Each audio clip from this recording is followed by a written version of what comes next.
Good morning students. आज हम चर्चा करेंगे मेडिकल साइंस के अगली क्लास पे। जैसे कि लास्ट क्लास में हमने क्या चर्चा की थी, ओरिजिन ऑफ द स्टेट, यानी राज्य की अवधारणा कैसे आई, इसके संबंध में कौन कौन से सिद्धांत हैं ये हमने देखा। इसमें हमने हॉब्स और जॉन लॉक की थ्योरी देखी थी। वो क्या थी हॉब्स और जॉन लॉक की थ्योरी? हॉब्स और जॉन लॉक की थ्योरी थी स्टेट कैसे अस्तित्व में आता है, यानी कि social contract of the theory, यानी कि राज्य के आने के लिए जो सामाजिक समझौता था उसमें एक सिद्धांत हॉब्स का, थॉमस हॉब्स का था, दूसरा जॉन लॉक का था। जॉन लॉक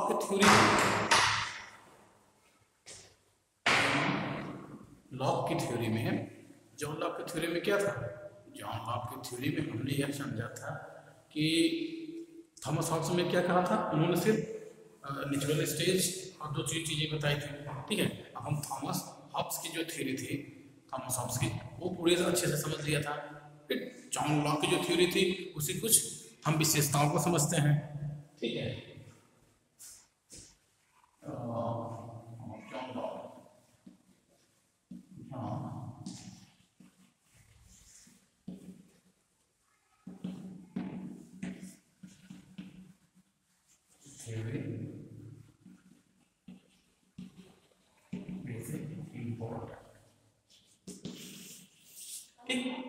बेसिक इंपॉर्टेंस कौन समझते हैं, क्या क्या चीज थी जॉन लॉक की थ्योरी? उन्होंने क्या कहा था, लॉक के अनुसार सामाजिक, ठीक, और जो प्राकृतिक अवस्था थी लॉक के अनुसार वो क्या थी, वो पूरी तरह से अराजनीतिक थी, अनपॉलिटिकल थे। ठीक है, वो सामाजिक नहीं थी। लॉक ने दो समझौते किए, पहला एक सामाजिक, दूसरा राजनीतिक। सामाजिक समझौते द्वारा राज्य में राज्य की स्थापना हुई और राजनीतिक समझौते द्वारा राज्य का निर्माण हुआ। ठीक, ये था। थर्ड क्या देखते हैं, शासक भी समझौते का ही एक अंग माना जाता था। ठीक है, समझौते में व्यक्तियों के अपने संपूर्ण राइट समर्पण नहीं किए थे। ठीक है, ये सब चीजें हमने देखा थे। ठीक, मनुष्यों ने अपने अधिकार एक व्यक्ति को समर्पित नहीं किए थे बल्कि समस्त समाज को समर्पित किए थे। ठीक, ये इंपॉर्टेंट है। वह राज्य को अपने स्वयं भी उसका सदस्य मानता था। ठीक, कानून शासक क्या था, ला जो होता था आज्ञा नहीं बल्कि जनता की आज्ञाएं होती थी। ठीक है, कानून द्वारा नहीं होता था, ये चीजें थी। ठीक, अब हम देखते हैं, सोशल कंट्रैक्ट में किसकी थ्योरी? रूसो की थ्योरी, जीन रूसो। ठीक, सोशल कंट्रैक्ट, ठीक, सोशल कंट्रैक्ट में रूसो की theory.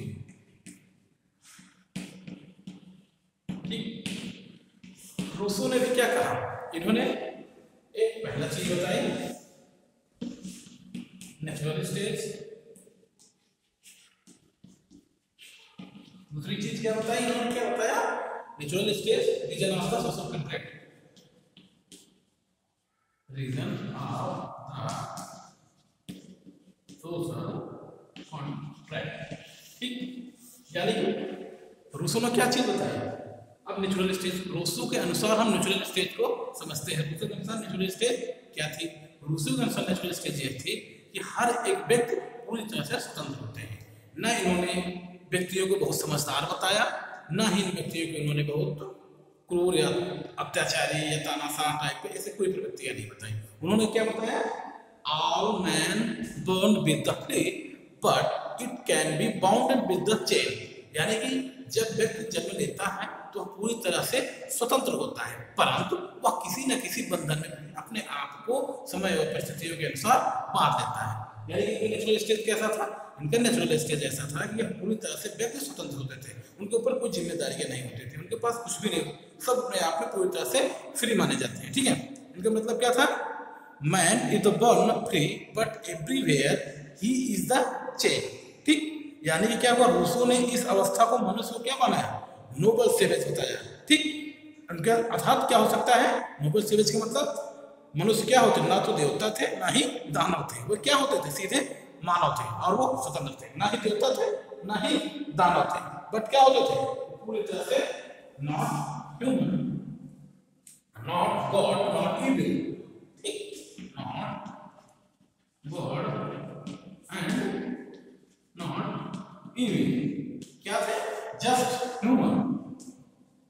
just human, but every man has been free. But every man has been free. हर व्यक्ति पूरी तरह से स्वतंत्र होते थे, ठीक है। तो इनका नेचुरल स्टेज होगा। अब इनका रीजन क्या था?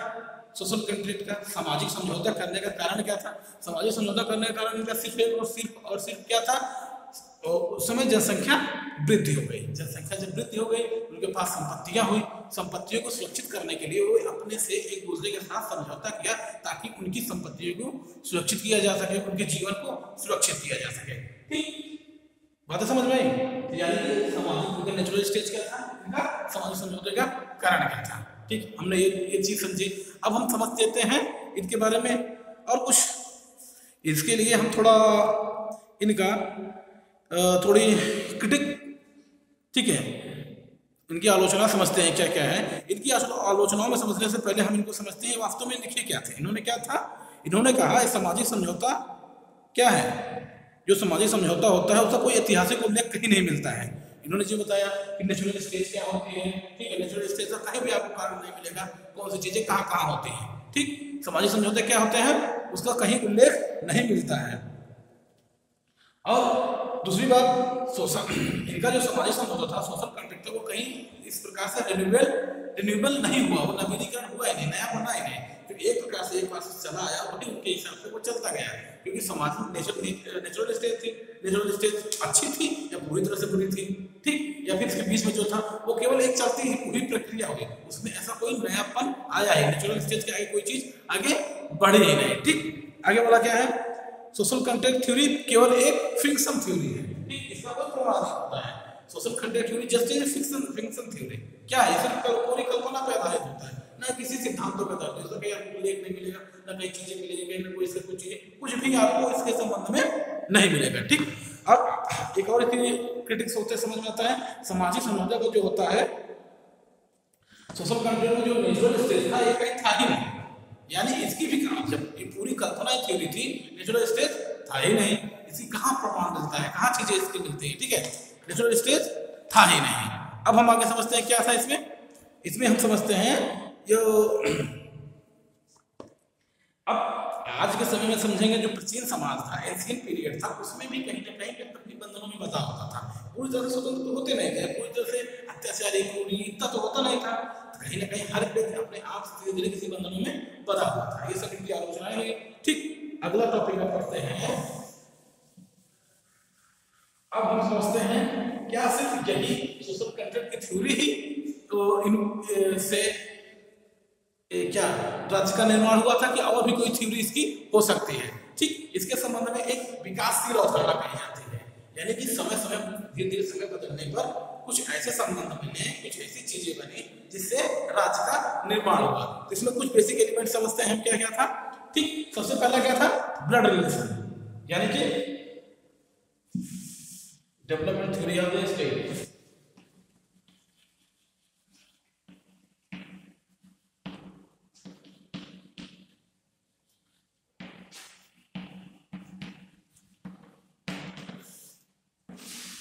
पहला क्या था?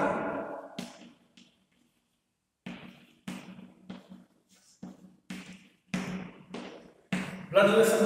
ठीक, पहला क्या था? Blood relation. ब्लड रिलेशन का मतलब क्या होता है? जब व्यक्ति का परिवार बना, धीरे धीरे परिवार बढ़ते गए, धीरे धीरे जब परिवार बढ़ता गया तो उनमें एक प्रकार से अटूट संबंध बनने लगा, रक्त संबंध बनने लगा। ठीक, एक दूसरे के प्रति भावनाएं आने लगी। ठीक है, धीरे धीरे भावनाएं बढ़ी, इस प्रकार से राज्य का जन्म हुआ। ठीक, अब अगला क्या समझते हैं? एक थ्योरी क्यों होती है? रिलीजन की थ्योरी। ठीक, ब्लड रिलेशन रिलीजन, यानी कि धर्म।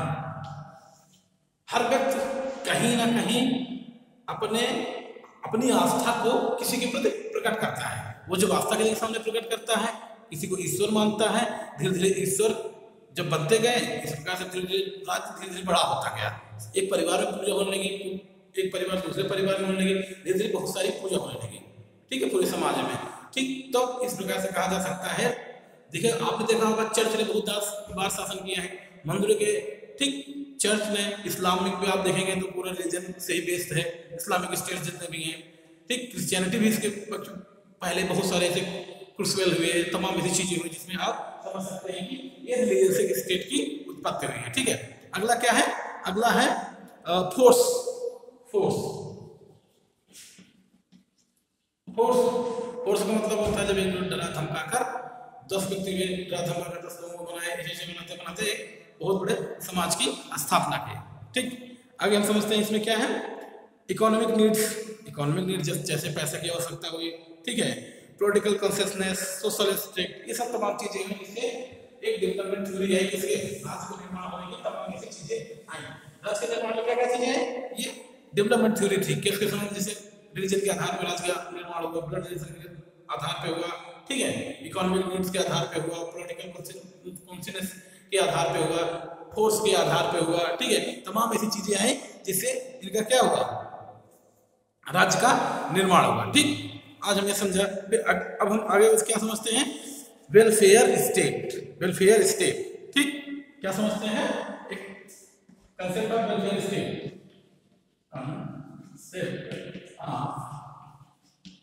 वेलफेयर स्टेट अर्थात कल्याणकारी राज्य। क्या है? कल्याणकारी राज्य। ठीक, कल्याणकारी राज्य का मतलब क्या होता है? ऐसा राज्य जिसमें सभी लोगों का कल्याण हो। यानी राज्य की कल्पना किससे राज्य बनाएगा, किससे जाता है? ताकि हर व्यक्ति अपनी आवश्यकताएं पूरी कर सके, व्यक्तियों को जान का उनकी लाइफ सिक्योर हो, उनकी प्रॉपर्टी सिक्योर हो, उनको जो आवश्यक बेसिक नीडें हैं वो बेसिक नीडें पूरी करे। कौन पूरी करे? अभी हमने किसकी थ्योरी बनाई? स्टेट की थ्योरी बनाई। तो स्टेट कैसा होगा? वो वेलफेयर स्टेट होना चाहिए। कोई भी राज्य बनता है वो वेलफेयर स्टेट के आधार पर ही बनता है। ठीक है, यानी कि ऐसे राज्य जिसे आप वेलफेयर स्टेट को ऐसा समझ सकते हैं। वेलफेयर स्टेट का मतलब क्या होता है? राम राज्य। ठीक, कल्याणकारी राज्य का अर्थ दूसरे अर्थों में क्या समझ सकते हैं? राम राज्य, जिसमें सब लोग सुखी हों, सब लोग समृद्ध हों, सबके पास हर एक चीज हो जिसे वो आवश्यकता समझते हैं। ठीक, बेसिक नीडें हर व्यक्तियों के पास। ठीक है, इस चीज को समझने के लिए हम देखते हैं, इसी कंसेप्ट को समझने के लिए क्या समझते हैं, क्या क्या चीजें इसमें होती है। ठीक, इसमें 3 चीजों पे ध्यान दिया जाता है। ठीक, पहला इंटरनल सिस्टम और इंटरनल एक्सटर्नल सिस्टम। स्टेट का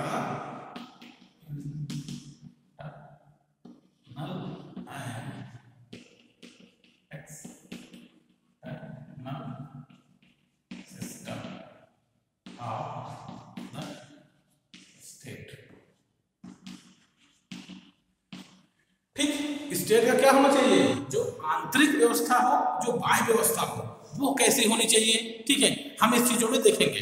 ठीक, अगला क्या है? Protection to external aggression.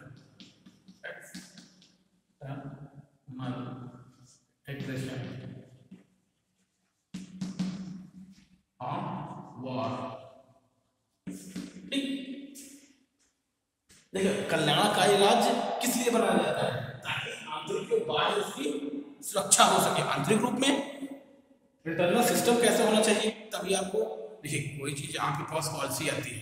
अब जैसे इस समय कोविड की पॉलिसीज आ रही हैं, पॉलिसीज का मतलब वैक्सीनेशन की जो पॉलिसी आएगी वो उसमें इंटरनल सिस्टम होना चाहिए। यानी कि ऐसी व्यवस्था हो हर एक व्यक्ति को, हर एक जात के, हर एक समुदाय को, हर एक लिंग को, ठीक है, ठीक, जितने चाहे धर्म का हो, हर एक व्यक्ति को वो वैक्सीनेशन की सुविधा प्रोवाइड करानी चाहिए। ये कैसे डिपेंड करता है? वो इंटरनल सिस्टम पे डिपेंड करता है। आप कल्याणकारी राज्य कैसे बना सकते हैं? ये क्या है?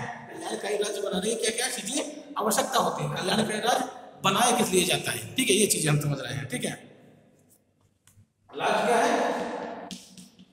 Provide the justice and given punishment।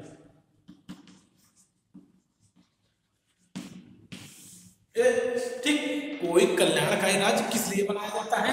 हमें समझते हैं। कोई कल्याणकारी राज्य क्या मतलब होता है? कल्याणकारी राज्य था कि सब व्यक्ति सुखी समृद्ध हर चीज के पास हो। ये कैसे हो सकता है? कल्याणकारी राज्य कैसे हो सकता है? जब तक उसकी आंतरिक व्यवस्था इतनी अच्छी नहीं होगी ताकि हर व्यक्ति के समाज में रहने वाले हर समुदाय को, हर वर्ग को, ठीक, हर धर्म के लोगों को, हर लिंग के लोगों को, हर जाति के लोगों को, जब तक कोई सुविधा हर बराबर तरह से नहीं पहुंचेगी तब तक क्या कह सकते हैं कि वो कोई राज्य कैसे कल्याणकारी राज्य नहीं हो सकता। अब एक्सटर्नल सिस्टम क्या होता है? एक्सटर्नल सिस्टम को कहने का मतलब भारत किसके साथ कैसे संबंध रखेगा, ठीक, अंतर्राष्ट्रीय व्यवस्थाओं में कैसे समझेगा, कोई लोन की जरूरत पड़ जाती है, कोई दवा की जरूरत पड़ जाती है, किसी भी चीज की जरूरत पड़ जाती है, किसी दूसरे देशों से खाद्य पदार्थ की जरूरत पड़ जाती है, दवा की जरूरत पड़ जाती है, कपड़ों की जरूरत पड़ जाती है, किसी भी चीज की जो एक्सटर्नल सिस्टम होता है वो कैसे होगा? जब वो एक्सटर्नल सिस्टम बेहतर होगा तभी एक कल्याणकारी राज्य बनाया जा सकता है। अगला क्या है? Protection to the external aggression और वॉर। कल्याणकारी राज्य जो हमने स्थापना किया था वो किस लिए बनाया गया था? कल्याणकारी राज्य एक अच्छा राज्य कैसे हो सकता है? जब वह दूसरे देशों से होने वाले आक्रमणों को, होने वाले युद्ध से अपने राज्य को सुरक्षित करेगा, अपने स्टेट को सुरक्षित करेगा, अपने रहने वाले लोगों को सुरक्षित करेगा। जैसे कि चाइना के बॉर्डर पे भी हो रहा है, भारत पूरी तरह से इसमें प्रोटेक्शन कर रहा है। किसकी? अपनी रक्षा की, अपनी भूमि की, अपने रहने वाले लोगों की। लद्दाख नीचे भारत माता की सुरक्षा कर रहा है, ठीक। यानी कि आप एक स्टेट, वेलफेयर स्टेट तभी हो सकता है जब वहां पे रहने वाले लोग बाहरी आक्रमण से अपने आप को पूरी तरह से सुरक्षित समझे, ठीक। अगला, provide justice and give the punishment for what? जब किसी व्यक्ति को न्याय की जरूरत हो, समाज में रहने वाले व्यक्तियों को यदि यह आवश्यकता होता है, उसके साथ अन्याय हुआ है, तो जब उसके अन्याय हुआ है तो उसे कौन प्रोवाइड कराएगा? न्यायकारी राज्य उसे जस्टिस प्रोवाइड कराएगा। ऐसा नहीं होगा कि जो बड़े लोग हों, गरीब अमीर लोग हों, सिर्फ न्याय उन्हीं के पास रह जाए। न्याय कैसे होना चाहिए?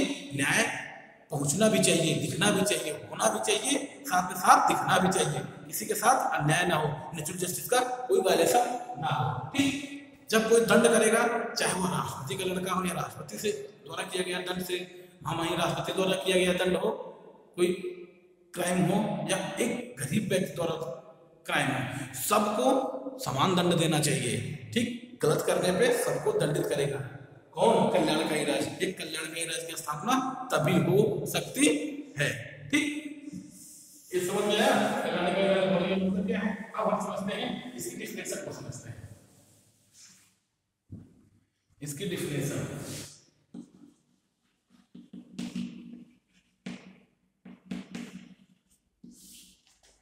पहला एक नेहरू को समझते हैं, पंडित जवाहरलाल नेहरू, पंडित जवाहरलाल नेहरू। एक समझते हैं डॉक्टर अब्राहम,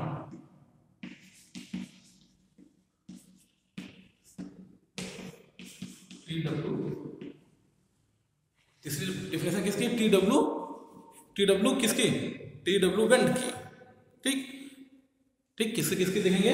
पंडित जवाहरलाल नेहरू की, टी.डब्ल्यू केंट की, ठीक। पंडित जवाहरलाल नेहरू क्या कहते हैं? कल्याणकारी राज्य की परिभाषा करते समय उन्होंने, देखो ध्यान सुनिए, वो क्या बताते हैं कि कोई भी कल्याणकारी राज्य, ठीक है, सबके लिए समान अवसर प्रदान करे, अमीरों और गरीबों के बीच के अंतर को मिटाए और जीवन के स्तर को उठाए, ठीक। यह कल्याणकारी राज्य के तत्व होते हैं, ठीक है। यानी कि पंडित जवाहरलाल नेहरू ने कल्याणकारी राज्य के बारे में क्या क्या आवश्यकता तो बताया? वो ऐसा होना चाहिए जो अमीरी और गरीबी के अंतर को मिटाए, जो अमीरी और गरीबी के अंतर को मिटाए, ठीक है, जो व्यक्ति को जीवन स्तर को ऊंचा करे, जो हर एक आवश्यकता होती है समाज में रहने वाले लोगों को, ठीक है, समान अवसर प्रदान करवाए, ठीक है, ठीक। यानी कि पंडित जवाहरलाल नेहरू क्या कहा? इक्वल अपॉर्चुनिटी, समान अवसर, आवश्यकता तो है कल्याणकारी राज्य की, ठीक है, समान अवसर प्रदान करवाए और क्या बताए? अमीरों और गरीबों के बीच को समानता, इसके अमीरों और गरीबों के बीच में क्या हो? समानता। जो खाई है अमीरों गरीबों के बीच में वो बहुत कम लानी चाहिए, ठीक है। अगला क्या है? अमीरों गरीबों के बीच की खाई को कम किया जाए और जीवन स्तर को सुधारे, व्यक्तियों के जीवन स्तर को ठीक करें।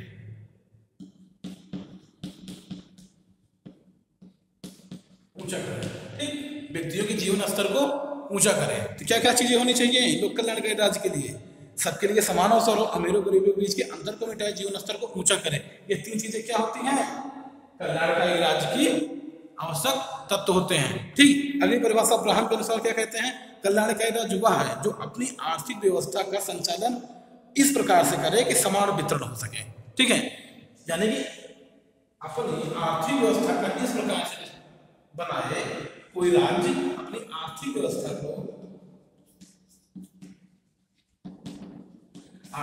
को इस प्रकार से बनाए, आर्थिक व्यवस्था को इस प्रकार से बनाए जो इनकम का डिस्ट्रीब्यूशन हो समाज में, हर व्यक्ति को, हर जाति के, हर समुदाय के बीच में बराबर हो। ठीक, टी.डब्ल्यू. केंट क्या कहते हैं? टी.डब्ल्यू. केंट कहते हैं लोक कल्याणकारी राज्य वह होता है जो अपने नागरिकों को व्यापक समाज सेवाओं की व्यवस्था करता है। इस सेवा में शिक्षा, स्वास्थ्य, वृद्धा पेंशन आदि जैसी व्यवस्थाएं होती हैं। अर्थात लोक कल्याणकारी राज्य क्या होता है? जो अपने रहने वाले नागरिकों को सभी से व्यवस्थाएं, सुविधा प्रदान करता है। ठीक, आज हमने देखा डेफिनेशन, अगली चीजें चर्चा करेंगे अगली क्लास में। Thank you.